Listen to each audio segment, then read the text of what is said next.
So our guest here is Rene Tosoni. He's the current Coquitlam Reds PBL head coach. He has quite the decorated baseball career so far. He was drafted in 2004 and 2005 by the Minnesota Twins.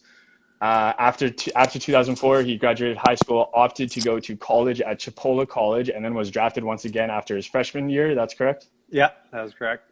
And he signed that year, made his way up to the major leagues, played a season with the Minnesota Twins, all the while representing Canada on a number of different occasions, such as the 2009 Baseball World Cup, not to be confused with the World Baseball Classic, but Wasn't the there. Baseball World Cup. But you were there in 2013, Mm-hmm. won gold in 2015 with the Pan Am Games, and silver in the 19 Pan Am Games.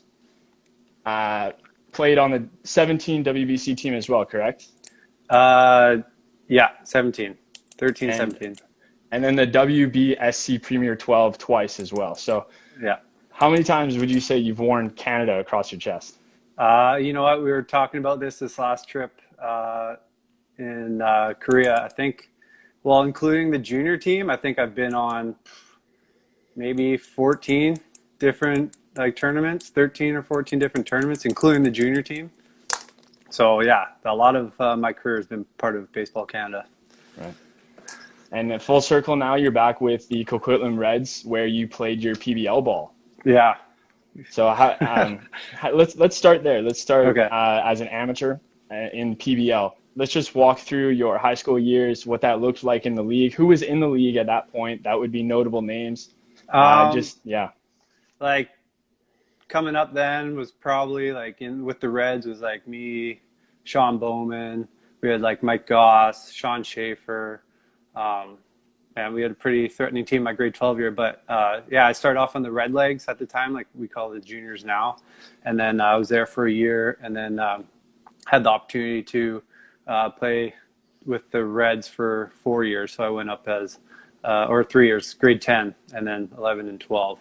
And then in the league at the time was also Taylor Green, Mike Saunders, um, Adam Lowen, Cole Armstrong were all ahead of me. So PBL is a pretty good place to play in as a league. And back then was a metal bat, so I find it a little tougher for the guys now with the wood bat. So they actually do. Some of these kids impress me a lot swinging the wood bat in this league because, I mean, I saw the metal bat and the wood bat, the threats that these kids can put at the plate with the wood bat is pretty impressive. Do you think there's been a big change in terms of the overall talent level in the PBL back then versus now? I think the kids probably have better development now. I honestly I wouldn't say the coaching wasn't there, but I think it was a lot more. I learned how to play baseball in the PBL. I got instruction. Marty Lane was my hitting instructor when I was growing up. Me, my brother, Dana Tosoni, and Adam Lowen always hit together. Mike Goss during the winter. So that's where I really learned how to hit. But to learn the actual game was in the PBL, and I think what's going on now. These kids actually have an idea how to play at a younger age, how to run the bases, how to have an approach and stuff like that. Not just with the instruction at such a younger age now. I'm helping out with Coquitlam Little League quite a bit, North Shore baseball quite a bit. Do academy out there in North Shore too. So just the knowledge that we have in BC now, I think, was good, but I think it's always getting better. And these kids now play the game. You watch these guys play, and they play the game the right way. And I'm impressed by a lot of the kids in the PBL.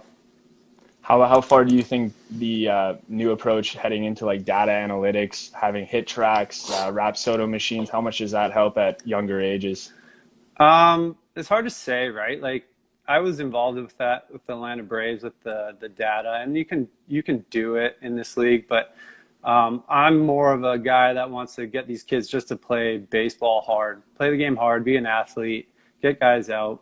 Some guys don't look pretty, but if you can, get the job done, that's, we can learn off of that, right? We can build off of that. You can definitely Use it. I'd say more, me personally, would be use it maybe for the playoff side. You take notes on hitters, you take notes on pitchers and their tendencies and stuff like that, and learn how guys hit. But throughout the season, you only play each team like 4 times. So it's hard to get real numbers off these kids unless you're scouting them when they play other teams. And, I'm more concerned about developing my own players than watching other kids play out their games so we can beat them that way. I'm more, hey, man, let's go out and play and get the job done as a team instead of trying to outsmart the other team. Right. You are a scout with the Blue Jays as well, correct? So Yeah, not doing much of that right now. right. How much does that data help you with that job? You know what? It's like brand new for me, right? So I just started in November. My really first thing was the Inside Performance showcase, and that was just kind of getting to see everybody a little bit more. Last year was my first year in the PBL coaching, right? So I got to learn a lot of the kids then. And my biggest probably scouting gig this year was going to be Best of the West, and as of now, it's not happening. So Yeah. I went to Toronto and learned what they're looking for and for the amateur players and stuff like that. And it's interesting what they look for on that side. But I've played baseball since I was 6. I'm trying to go off of what I know and can tell if a kid, is at his peak, or if he, maybe not show much now, but I can see him progressing in the future. You can just see some. I feel like I can see a player and kind of tell that this kid could be, the next level. He may, already be where he needs to be or whatnot. But I haven't really got really deep into the scouting side of it yet, honestly. And I was looking forward to it. It's just kind of slowed down right now. Yeah. So when you're in high school, like even when I was in high school, I graduated 2012. A lot of the guys that I knew that were going to get drafted, they kind of knew they were going to get drafted, but they weren't totally sure. Was that the same for you? Yeah, really, it was like, I had the opportunity. I made Team Canada in grade 11, so I had 2 years on Team Canada, and I was more concerned on just going to play college ball. Like I didn't think I was going to be a high draft pick. I was talking to scouts and stuff like that, and like you just said, like I didn't know if I was going to get drafted. And some guys were like, "Oh, we're going to draft you the first day," meaning I think the first 15 rounds back then, or 10 rounds, or 20 rounds, I can't remember. And got me super excited. And that first day came and went, and I didn't get a phone call, so it was pretty hard. But I was fortunate enough to get drafted in the 34th round by the Minnesota Twins, and it was a very exciting moment for me. But at the same time, they weren't interested in signing me because back then was draft and follow. So they signed me knowing that they didn't want to sign me at that time. They just kind of want to see me progress when I go to college. So playing high school ball, I think going to college was like my main goal, and pro ball was a plus, and kind of went from there. I never really had like big leagues in the picture right from the get-go. It just kind of progressed as my career went forward. Just kind of taking it one step at a time. Yeah, like you just can only control what you can control, right? So my biggest goal is, we put in the extra work. My buddy, Sean Bowman and I would go to the park all the time, throw to each other, get our work in. My buddy Brock Anderson would be there too. We just get our work in and just try to outplay the other team, and hopefully something came out of it. And I was fortunate enough to get on Team Canada, which got me an opportunity to go to college, and it kind of just kept rolling from there. So how was that freshman year at Chipola? It was tough. Like it was really tough. You go from, home with your family at 17 years old, and you go down south to a small town with like 2 traffic lights in Marianna, Florida. You're in a dorm with a guy that never met in my life, as a roommate. You're away from your family. You're trying to cook for yourself. You're trying to stay organized, go to school, get your work done, get school done, or get your baseball done at the same time.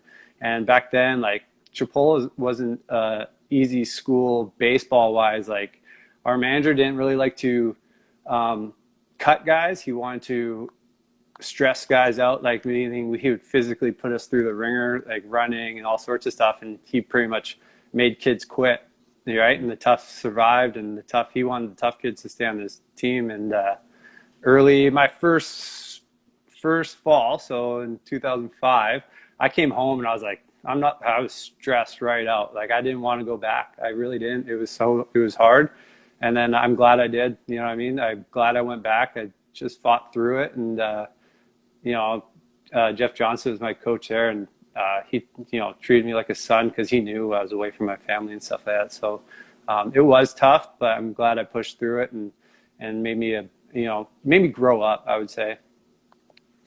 So you think you needed that freshman year? Like if you were to have signed out of high school, well, I guess they did the drafting to follow. So did you have Yeah. the option to sign, or were they just waiting?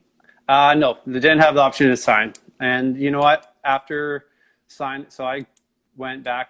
So I played 2 years junior college, and then so staying on that part with like, would have I signed? Like if they gave me the option to sign, I don't know if I would have. I probably would have. You know what I mean? It's like pro ball. Like I'm going to Right. be a pro. I didn't know anything about it. Didn't know a lot about it. Now knowing about it, I'm so happy I went to school first.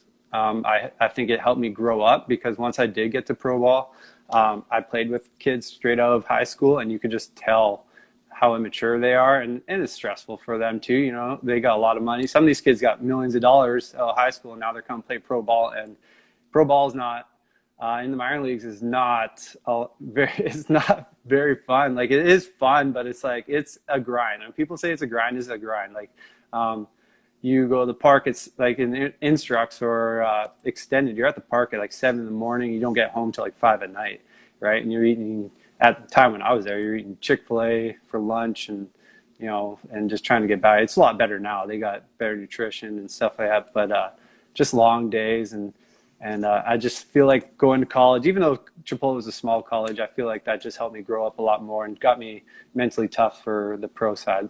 Right. So let's go to that pro side. It's coming to your draft day. This time you're probably pretty certain that you might get a contract out of this, right? Yeah. So just going back on the college. So back in it was draft and follow. I got drafted out of high school, went to college my first year. Didn't have a very good year. Changed my swing, changed my approach, and I kind of buried myself in a deep hole and didn't expect to get drafted. Like the Twins offered me, and I said no because I was like, I feel like I can do better and hopefully get drafted higher. What they were offering me was like kind of a joke, and I knew I had 3 more years of school, so I said no. Went back in the draft, and I actually got drafted by the Twins again. Probably I think two rounds later, so 36th round. Right. And again, draft and follow, and it was probably one of my best decisions I've ever done. I had a better year, hit more home runs, higher average, and just another full year of college and getting tougher and playing against some good competition.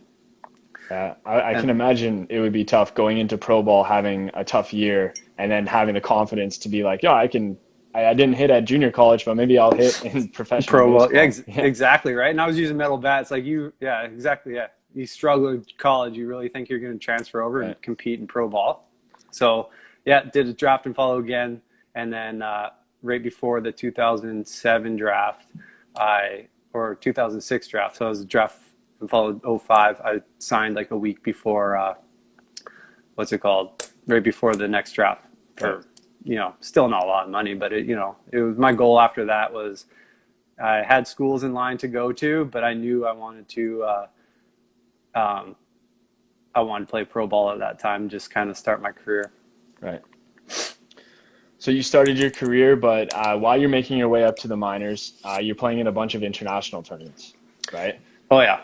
So that 2009 that 2009 Baseball World Cup team, I was looking through the roster, and there's some recognizable names for young guys. I mean, Brett Laurie, Adam Lowen, Chris Robinson, Jim Henderson, Justin Smoke won the MVP for USA. How was Yep. that tournament? That was my first senior trip. So it was great. You know, I mean, it was long. I think we was 3 weeks through Sweden and Italy. Long trip. Got to know a lot of new people there. But that tournament was probably one of my most memorable tournaments. Again, Sean Bowman from Coquitlam, one of my good friends, he was there with me, my roommate. Yeah, it was one of the best experiences. And I think that was the first time Canada ever medaled, and we came bronze that trip. And we really came together as a group. Like we did really well the first round. We, beat up on Sweden and I think China and I can't remember, Germany maybe, and then we moved on to the next round, and we had a big game against I think Japan, where I went over. It was like the last game going into to see if we went into the last round, and we were in that international rule extra inning stuff, and I was 0 for 5 with 5 strikeouts. So it was a great day for me. And then second time it came around when I had to go on base, they decided not to let me hit, and they put me on second, and I was the guy who came up, hit a single, and I scored for the winning run. That was like one of the most memorable international moments for me too. That was a fun game. Well, I think potentially you had a more fun game a couple of years later versus Mexico. That was good. Yeah. So I was obviously I watched that game, and I remember being I was a freshman that year at Douglas College, and I was watching that game, and I was so excited, right? Obviously because I'm a Canadian, and I'm watching Canada get into a big hockey style brawl out in the middle of the field. But I don't think many people realize that you were hitting when it all started. Yeah, a lot of people don't know that. Yeah, and I bet even more people don't know that was your only plate appearance in the tournament. Yeah, my only one. I pinch ran for Jimmy Van Osteren the inning or 2 innings before, and that was coming up to, that was my only at bat. and then you got ejected, right? You got ejected. So were you suspended for the next game? No. So what happened is after that game, we played USA, and I think there was talks about suspending me and Pete Orr, actually, because he was on deck, first guy out there, for our regular season. Oh, wow. And then because there was a lot of guys involved, obviously, you can see when it went on. And I think Gillies was out there a little bit. Yeah, I think he was out there pretty quickly, and Jay Johnson and Matheson. And you know what? Those teams, those games, Team Canada, like when I'm home, I'm a decent sized guy with all my buddies and stuff like that. But Team Canada, I'm the smallest guy on the team, standing at like 6 foot, right? So we got big boys on our team, and that was my only at bat, and Robinson kind of set me up for it, which whatever, it is what it is. It's kind of a baseball. You know that situation when you're beating a team so bad, and the guy bunts for a base hit, something, And I don't even think a lot of guys in the PBL know that, because I got guys that, do silly things too, right? So they got to, watching games like that, you learn, right? Yeah. You learn the unwritten rules about baseball. So that was a fun, interesting, probably stressful time for my family. My wife was pregnant at the time, and people were throwing stuff in the stands. It was, it was pretty intense. Yeah.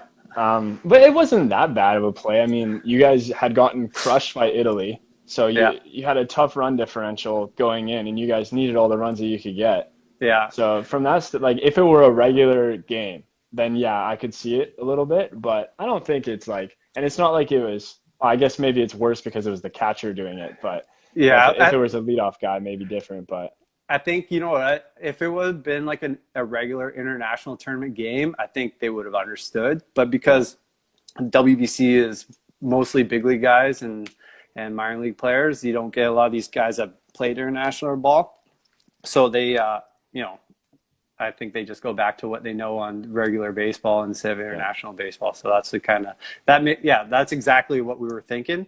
Actually, I don't know if Robinson was thinking that. I hope he was, but it is what it is. It was the most memorable, another memorable moment of my career. Like, I got Baseball Canada is just awesome. Like, there's so many different situations in my career on that, and that being another one, and that one's well known in Canada all around. I think one of the most memorable things that I have from that is it took them 3 pitches to get it done. Yeah. So the first pitch misses you. What are you thinking there? Like, I knew if he was going to throw at me, that he probably was going to throw at me, and which is whatever. So after he missed me the first time, I wasn't sure if he was going to throw at me again, honestly, because I've seen situations where the guy misses and then he's embarrassed and then doesn't, next pitch is down the middle, right? So I was ready to hit the next pitch, and then again he came in again, and then I kind of was going, chirping him a little bit, and then said something to the catcher. And then the next one was, what really made me upset was that he came up high, like he hit me in the shoulder, right? Like the first two were down low, which is fair enough. But if you go to, you don't want to hit somebody in the head, and that's you don't want to get hurt. So that's kind of what made me mad. But I'm not that tough of a guy, so I just took a couple steps towards the pitcher, and then hell broke loose. Leave it to the other guys, right? Mm-hmm. Let the big boys play. After the warning, though, were you kind of thinking, okay, this has got to be done, right? Because the umpire warned both sides. Yeah. No, after he missed me the second time, I thought he was going to come. I even crowded the plate. I don't know if you watch it again, my feet get closer to the plate. Oh, so you're asking for it. So I was hit me, whatever. Yeah. It is what it is. We'll see where it leads to. Well, it's definitely one of the things that I think a lot of people are going to remember going forward. I think it's going to, even the 2021 World Baseball Classic, I'm sure it's going to come up at some point. Yeah, I think it will always be played, all over baseball, because there is lots of baseball fights, but that's probably because it's international stage, right? A lot of big league guys in that one too, and I think they'll show that forever. Yeah, hopefully.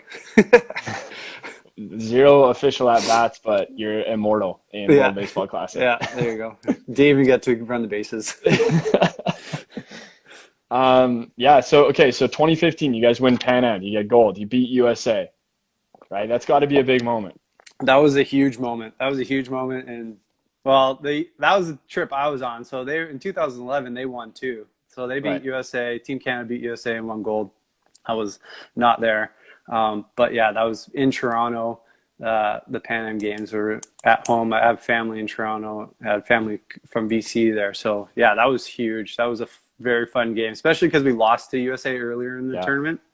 And they had some big boys on that team too. So that was a memorable moment too. Again, like Pete Orr has probably the most memorable picture in Baseball Canada of him at home plate with his arms up, right?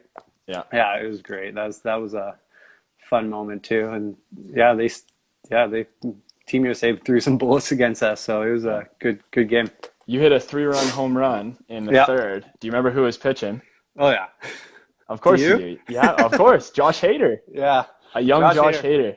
Yep, threw very hard, and he threw a fastball right down the middle for me. What was it, 96, 97? I think it was like 95 maybe, and earlier in the game, I hit a double down the left field line, I think, or a single. Probably 96 that hit out of the catcher's glove. He was starting at that point. Yeah, he started that game. Right. And then, he threw that at bat. I think he fell behind with a changeup. I think the count was 2-2, or slider. And then I just thought that was he was coming at me with that fastball. That's his best pitch, right? So I just kind of was guessing on it and guessed right. Brought us back into the game.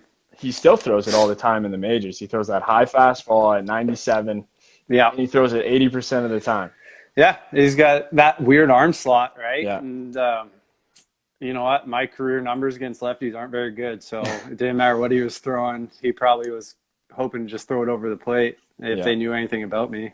But, I've ran into a couple of baseballs in my career, and that was one of them. And so that final play, you already said it, but Pete, it was a crazy play, right? Pete, you guys the bunt was messed up, right? International rules, so you have runners on base to start extra innings, right? Yeah, yeah. And then they scored 2 in the top of the 10th because of the same rule. Yeah. And then the bunt didn't get down, but then you guys got lucky. Yes, we did. It was 2 veteran guys we had Pete Orr at first, so he's a veteran guy for sure, one of the oldest guys on our team. And then who was on pitching? I think it was Duffy was pitching, and someone was playing first base, another AAA guy, big league guy. And I guess they kind of planned it out at a meeting at the mound. And so I think Pete told me the one thing he was thinking was not to get backpicked at first and second, right? And that's the exact same play they ran, and that shame on them for doing it. Yeah, because it turned into a snowball fight. Yeah, and Canada winning gold. So that was a freaking great moment. So where were you in the dugout when this is all happening? Like, what's happening in the dugout? Is it just absolute chaos? Yeah, well, funny story. So Tyson scored on, I think, was it Pete's single to left center? Yeah.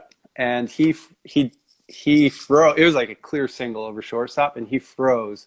I know Tyson's fast, but he froze and barely scored for to go down one run. Where like in that situation, I was, it's heated, right? So when he scored, I was like in his face, not meanly, but I was like, man, you're way better than that. Like you should have been on your horse, scoring no problem. And like we're like chest to chest, like talking to each other, um, and then all that went down. Like so, I didn't even see the throws. I just saw Pete Orr scoring. It was ridiculous. It was pretty funny. It was just like Tyson just staring at me, looking at me, and I'm just like, it's just so much energy going on Yeah. with the crowd and stuff Yeah. like that, and you're in the game so hard, right? And and that just happened so fast, the pick over and all that. I had to watch it. We watched it multiple times. So like you got Larry Walker running across Yeah. the field. You got Stubby Clapp at home plate. Like the third base coach is in there at home plate. So Yeah. yeah, there was a lot of things going on. I'll never forget it. Icons. Yes, Baseball, for Canadian sure. baseball icons, all acting like little kids. We Yeah. were just so bubbly. It was so funny, man. Like you'll never. Jeff Francis pitched so well. We had and man, we just had like Richmond there, just like the group of guys, and we see the same faces over and over again. Even though Yeah. we don't play together, like throughout the year, and we get together every other year, and like it's like we've never Yeah. missed a beat, right? Like I went on this past trip to Peru. It was my first trip back from 17, so I missed 2.5 years with Team Right. Canada, and it was like never left. It was awesome. Yeah, I guess that's something that we kind of have unique, especially against like the US. They get a new roster every time. They get new guys going in, like with the big leaguers for the WBC especially. Like they do it once and then they think like, okay, that's probably good enough, right? Yeah. Whereas Canada, we have like basically the same roster with some new young guys infused in. Like Tyler O'Neill he was at the 19 Pan Am, right?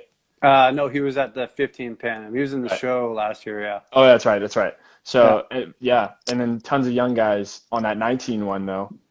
Yeah. Um, We had Morgan there. We yeah, had Precision. I played with him in Alberta. oh yeah, we had Yeah, him there. Yeah, we had a bunch of young faces there. We had yeah, man, I just stumping right now, but it's like the new kids are what the old guys need to kind of teach. We need to teach yeah. the young kids on how our Right, tradition is and stuff like that. And because we have so many traditions. It starts right. from when we leave the hotel until we get to the field. It's a lot of fun. Like that's probably the most fun I've ever had is with Baseball Canada.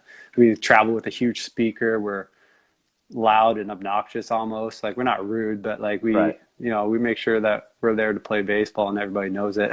We're a bunch of Canadians. You can't be rude, Yeah, no, right? exactly. We're very polite. Yeah. Okay. Well, let's go to your pro career. Let's go to the Okay. MLB, right? That's what everybody's here to hear about. Oh, sure. So It wasn't very long. it's longer than anybody else I think, that might Yeah. be here right now. So your debut, April 28th, you had you got a hit in your first at bat. Jeremy Hellickson, right? Yeah. What pitch was that? Change up.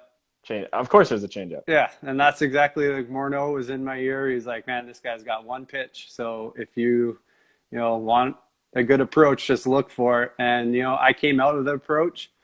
I did see a fastball. I can't remember like every pitch, but once I got to 2 strikes, that's all I was looking for. I was like, I'm going to fight off every pitch until I get it.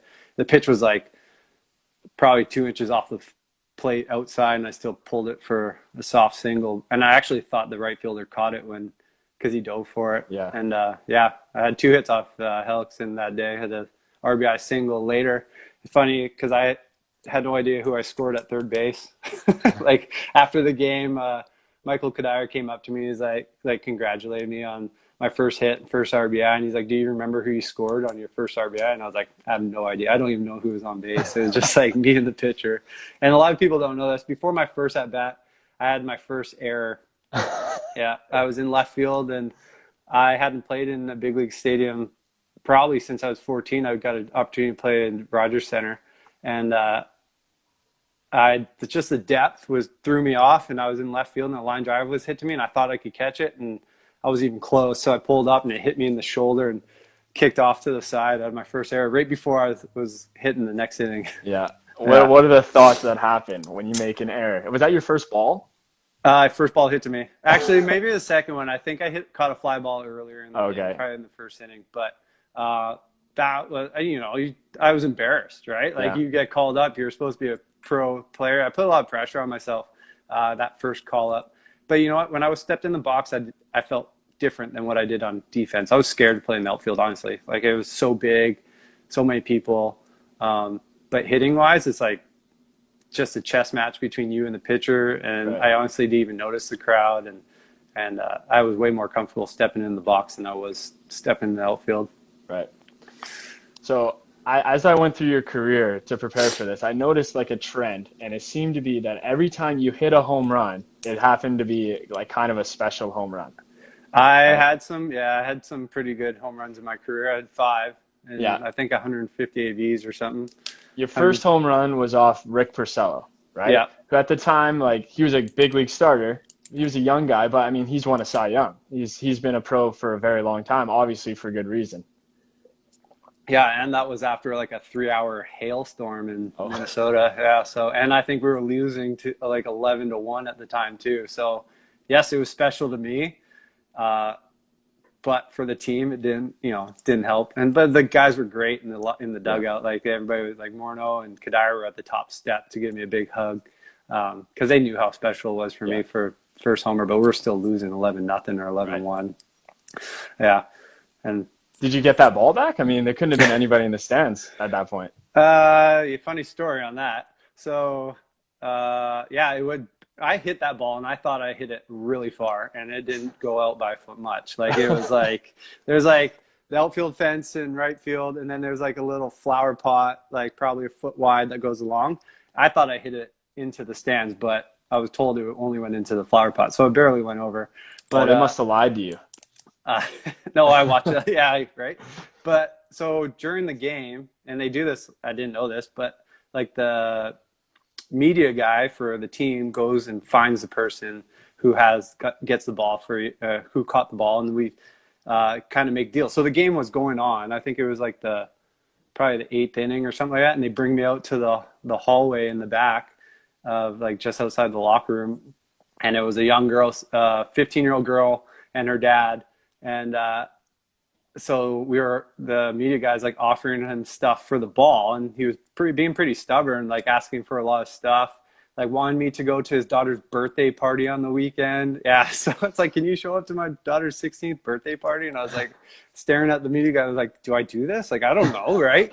And then he's like, no, like he did all the talking, right? And he, apologized to, no, we can't. And I think we ended up getting them like on-field batting practice tickets and like a couple pictures with them, and they were pretty nice and ended up giving me my ball back, which was awesome. That's good. Yeah, no, it was kind of, you just didn't expect that, but I ended up getting the ball. I had my first home run, first base hit, first RBI, and first grand slam. So I got them all. Oh, nice. All yeah, right. Yeah. What about your second home run off of kind of a big name? Not, he's had a couple of good years, maybe. Yeah, that one was pretty special. What pitch was that? Zack Greinke, for people who don't know. Yeah, Zack Greinke threw me a fastball I thought was middle in, but later I found out it was like middle away. And I hit, I think, a 2-run homer to tie the game in the 4th, or maybe go up. And right center. Yeah, it was a bullet. I hit it pretty well. Was he with the Brewers at that time? Yeah, that was the Brewers. Yeah, and it's funny, that game, Jim Thome hit a homer off him early in the game. And the next day I came into my locker and my bat was signed by Jim Thome. Said like, not every day an American and a Canadian hit a homer off the same guy. And he's like, only 597 more to go. Because I think he was on his 600 chase, right? Right. And he signed it for me and kept it in my locker, which was awesome. Like Jim Thome is great, but I only had 2 bats left, and I was kind of upset that he took one of my gamers away. But I still have it in my closet right now. That's awesome. Yeah. Wow, that's a great story. Yeah, he's awesome. That guy's Yeah, one of a kind for sure. Yeah. everybody loves Jim Thome. Yeah. Everything you hear about him. And I'd even ask, right? He just Yeah, did it upon himself to do it, and he, great. He's so many stories. Like anytime I was around him, I was just listening, right? I just sat there and listened to anybody who yeah, really talked. yeah. So yeah, that was a good Joe one. Mauer was around at that time too, as well. Yeah, Joe Mauer was around. He's a pretty quiet guy. He was sick a lot that year. I think he had like mono, so he was off and on Oh wow. the DL. He was always around, like in the training room. Super nice guy, right? Yeah. Everybody in there was great. Like we had a tough year. We had 99 losses that year, so the locker room wasn't always great because a lot of stuff was going on, a lot of movement through the minor leagues and up and down with pitchers and position guys. Like I got called up and down 5 times. So Wow. Yeah, there was one time I got sent down after a game for Delman Young. Or no, Jim Thome was coming off the DL, and then I got sent home. Flew home that night. I was watching the game on the Saturday, and Delman Young ran into the fence. I was back on a plane Saturday night. I was playing Sunday against the Brewers. So, yeah, it was pretty cool. So even though, you had a relatively short career in the major leagues, but there, I was looking at your numbers, and there's a span of 9 games. You had a 9-game hit streak where I think you could have been, at that point, if you were to take those 9 games, like if there was a WAR 7, but for any 9-game spread, I think you got to be up there, right? That last month and a bit, it was like my last call up in August, and then I knew that they told me you're staying till the end of September. So mentally, It was easier on me, and a lot at that time I was pinch hitting a lot. So a lot of those 9 hitting streaks were pinch hits where I just came in and get 1 hit, and then because we had Drew Butera and Rene Rivera as our catchers, 2 right-handed hitters, so they would hit to like the 7th, and then they'd bring in a righty to face them, and then I would pinch hit and then be back on the bench the next game. I had a couple games where I DH'd and stuff, but it was Over those 9 games, you went 11 for 26, 5 doubles, 2 home runs, and you had a 1.329 OPS. Like Is that good? That's Hall of Fame numbers. That's Hall of Fame numbers. Yeah, too bad I couldn't hold on to that. You know what? When I started pinch hitting, I was super pinch hitting is not easy, right? And what made me relax and chill out at the plate was more the side where Ron Gardenhire was my manager, and he pulled me aside. He's like, he told me that's what my job was going to be for probably that last bit of the season because everybody was healthy again. And he said, if you get a hit, you're a hero. If you get out, we expect you to get out. So mentally, that just takes so much off your shoulders, right? You're just going up there, you're supposed to get out. You have 1 at bat a game. And then if you get a hit, you get a hit, and you're this superstar if you do. So just made it way easier, and I had more time to go watch a video and stuff like that during the game. The hitting coach there would prep me before, we can see who's warming up, and they're like, all right, they're bringing a righty in to face Butera. Hey, this is what he's got. Let's go watch some video. Big thing for me, I like to know what pitches he had. I didn't like to know the percentages he was going to throw on because the number stuff got in my head, but I was more on delivery points. Is he sidearm or up top? Does he throw, what are his pitches? So I can okay, he's fastball slider guy. I don't have to be thinking, hey, he's fastball slider changeup, all that fun stuff. So just preparing for those at bats kind of got me where I got those numbers, honestly. Got me more comfortable. Yeah, with that comfortability and having that preparation, how much does that kind of lead into your confidence? You feel prepared. How much does that translate? Yeah, you got to just trust yourself. You work on your baseball abilities, your skills, and all that your whole life. The winter is where you get most of your work done. You just have to trust that your swing is where it should be at, and just play or just have a plan at the plate. Don't change it. Don't make sure you trust yourself. That's what I did. And I'm learning it more now than I did then. So now that I just jumped out of not playing for 2 years, I play these international games where I know they pitch differently in international ball, so I can look for different things and feel comfortable about it. And it just, when you're comfortable in the box, you're a dangerous person, Right. right? Anybody. It's just like what happened in Houston, right? Like if you know what pitch is coming, this game is so Yeah. easy. And if you feel like you have the right plan, like that Josh Hader at bat, I had a feeling he was behind in the count. His best pitch is a fastball. I'm going to be on time for a fastball. You know what I mean? Or, something like this guy loves his curveball. Maybe I'm not even going to look for a fastball that at bat. I'm going to just look for his curveball the whole at bat, and hopefully he throws one down the middle of the plate. That's something I could run into. My last at bat in the WBC, I won't forget. Honestly, I can't remember the pitcher right now, but I knew he threw hard. It was a pitcher who throws like 96 from the left side, and I'm not very good off lefties, or wasn't my career numbers, but I knew that I can continue to fight that fastball off, but I wanted his slider. Like I was looking for a slider the whole at bat. So I was hitting fastballs into the dugout like the other way, and then finally flipped me into that slider for a strike, and I hit it for a double. So it's like trusting myself, trusting my hands, and just trusting my ability not to chase, a bad pitch and stuff like that. Right. So that just sticking to a plan, just committing to something. Have a plan. Like I could care less. Like don't go up there blind. Like if I talk to my hitters, man, if they with the Reds, have a plan. Doesn't matter. It's like, hey, how'd you get out last time? You worry out on changeups. Go up there, look for a changeup, and if you get blown up by a fastball, it is what it is. You had a plan, but that it didn't work. So right. You tip your cap to the pitcher. Like you can see a lot of these big league guys, like some guys like Manny Ramirez was fun to watch because he would watch fastballs go by and you're like shaking your head, like what's going on? And then the guy flips a curveball in there and he hits it a mile because he was looking for that pitch and he's not going to miss it. Yeah, I had a hitting coach when I played in the Wimble or Franchuk. He was a floating hitting coordinator for Boston when Manny was there, and he would say that all the time. He would go 0 for 3, not swinging at anything, and then the fourth at bat he'd hit a changeup for 450 feet because he was sitting on it the entire day. The whole game, yeah. Yeah. And that's Hall of Fame hitters. They just never stray from their plan. No, exactly. And exactly like, man, the Houston thing just drives me crazy because like knowing the pitch just makes you so comfortable. And like a guy that has a good slider and he's going to throw it, and if it doesn't start at a certain point, it's going to be a ball. So you're not going to chase it. Right. So it just makes them, way advanced or way ahead of the curve than everybody else. Right. Was your grand slam, which was your 5th home run, right? Came pretty late in the season. Was that a pinch hit grand slam? Nope. I started that game. That was second last game. I think that put me over the 200 mark on my batting average. Yes. I was battling to get over that 200 mark.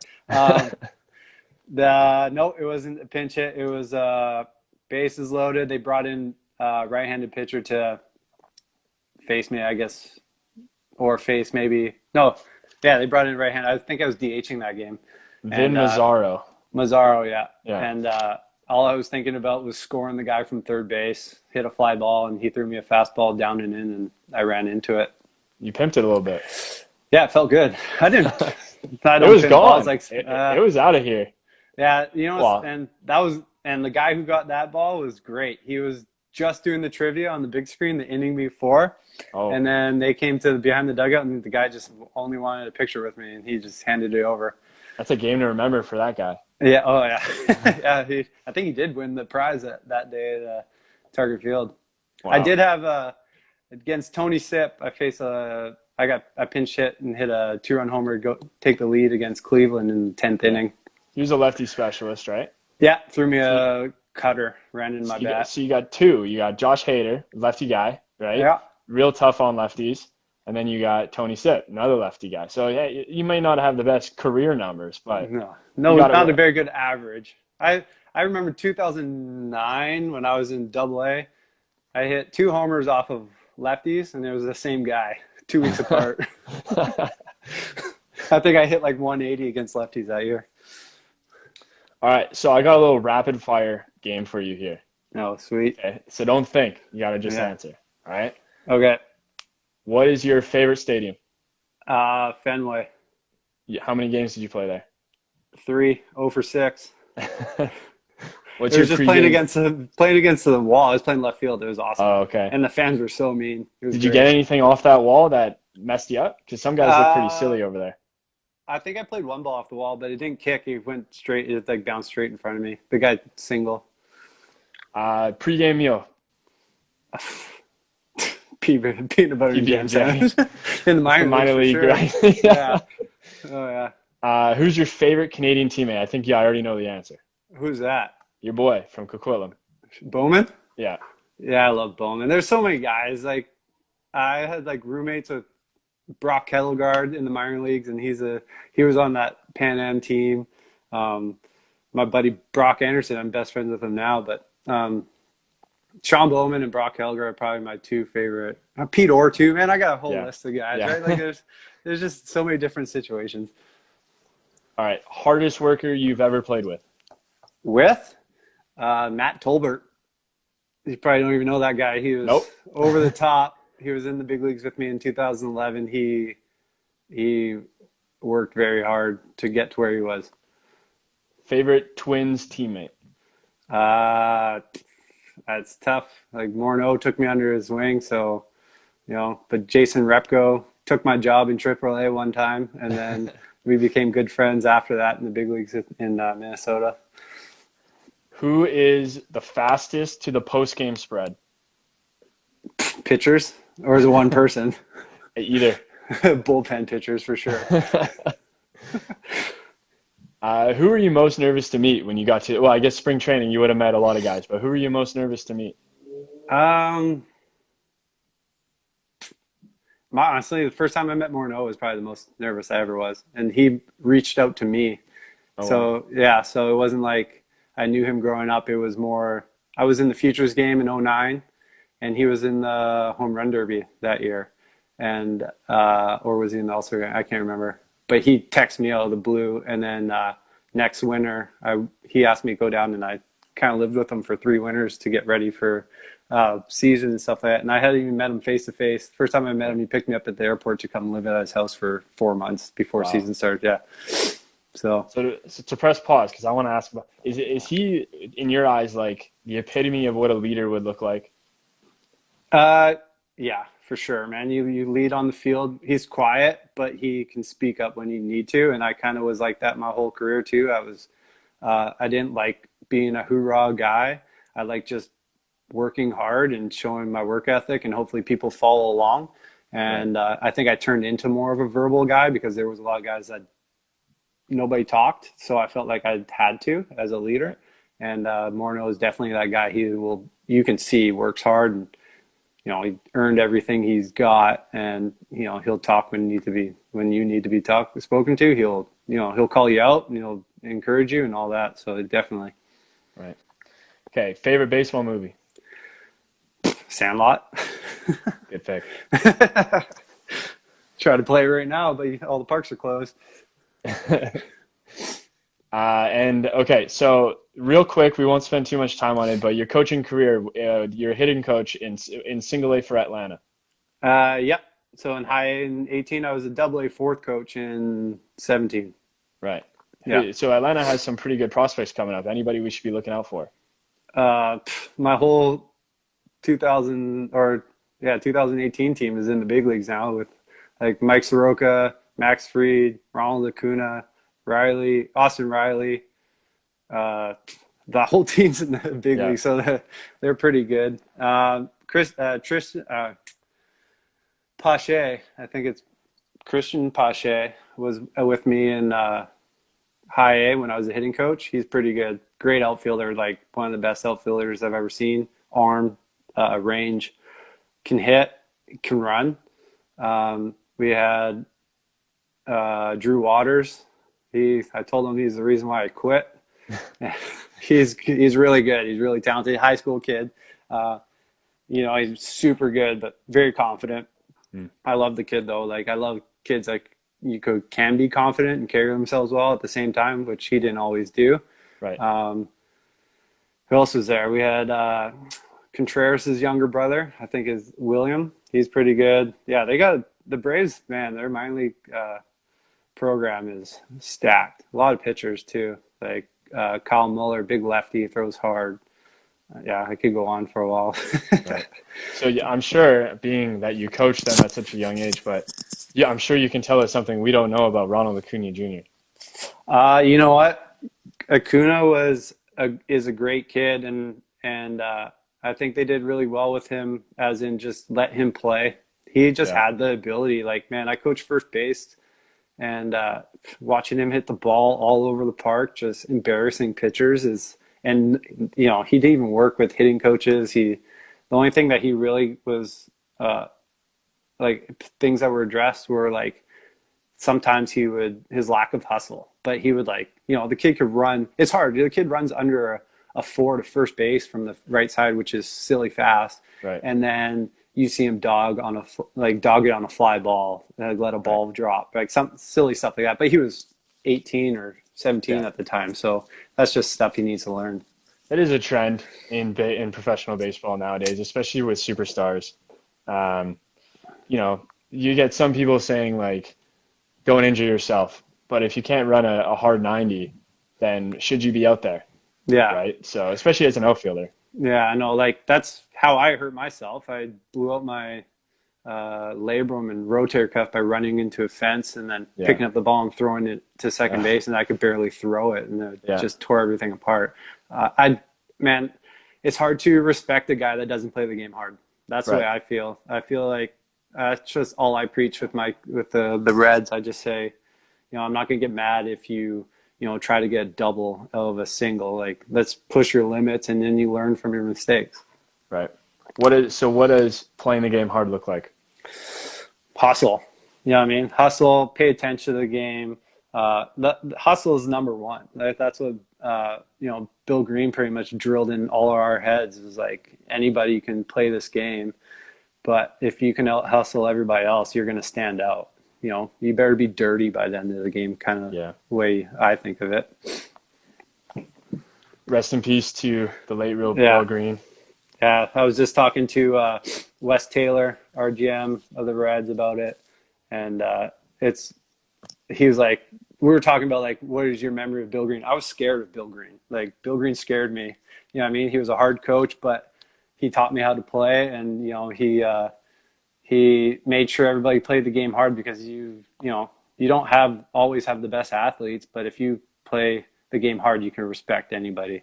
And I feel like anybody can figure it out. And Bill Green always pushed us. He didn't try to outmanage anybody. He just let the kids play the game and made sure we were playing it hard the whole time. And he got on us for making stupid plays, and there was times when I threw my helmet and I'd be running laps after the game. Like, that's just old school Bill Green, and he's well respected for the way he coached, and he did a great job. He was with the Reds for 20 plus years and coached BC Selects, and I played for him for 3 years on the Reds, and I think 2 or 3 times with the Selects team. Yeah. Just hard-nosed, old school, work hard baseball. Yeah, I don't even know if he knew mechanics as well as others, but he knew the game, and he taught the game, and he was there every time for us, and he pushed us, and I learned a lot from Mr. Green. Well, you've gone through a big full circle here. You started with the Reds and you finished with the Reds. What have you learned? Like, I enjoy the development side of baseball so much. Like, I had an opportunity to stay with the Atlanta Braves and as a hitting coach, and I feel like would be cool to make an impact on these kids to become big league guys. But I think there was a lot of factors of me coming home, like being away from my family was tough, and just want to settle down. Like coaching pro ball was the same as minor league baseball. Like, you could only do it with what is the end goal, really. Mm-hmm. And my biggest thing was coming to the Reds now is just help these kids develop and kind of teach them what I know and learn through my career, and try to get them somewhere other than, just don't stop playing baseball. Let's go to, go to college, or continue on with baseball and just try to teach them as much knowledge as I know. Right. And for the kids right now, they're all sitting on their hands. They're probably bouncing off the walls, waiting Yeah. for baseball to start. What do you got for them? Man, I couldn't even imagine being 16, 17 years old again and having to stay home. The amount of times I was at Mundy Park on my own with You're talking about how awful this situation oh is. yeah. Yeah, like I said, it's probably tough for these kids. I know my group of guys went to Mundy Park, like the Reds right now, on their own, ground balls, hitting to each other, throwing to each other. So, yeah, it's probably super hard for them. And all I can say is I'm like me personally, I'm still trying to play with Team Canada, and I'm trying to do my best here. I'm fortunate enough to have a net and a tee for me to hit into and throw at. Just trying to stay home and do my part and waiting this thing out until we can get back on the field. So, Yeah.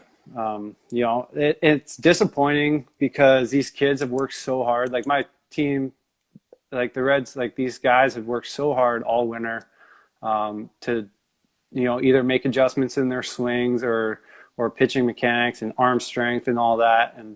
And we were playing like some of these preseason games and we came out swinging really well and throwing strikes and then it just comes to a hold, right? So like all this work that these kids have put into and now it's got to be on pause, right? So, all I'm going to say is like I encourage the guys to continue to, do their arm care as best they can. I used to throw against my garage with a tennis ball.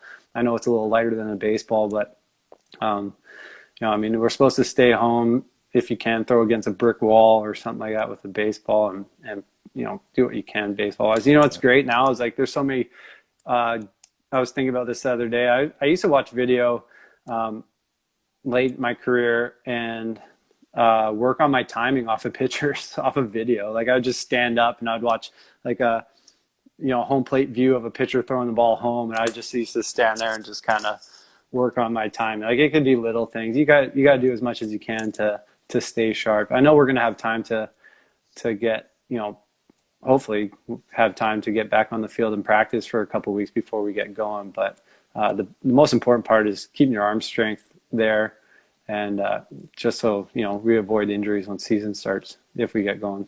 Right. I think it's important to remind people that this will end. Yeah. Baseball is going to come back. Oh, yeah. This isn't forever.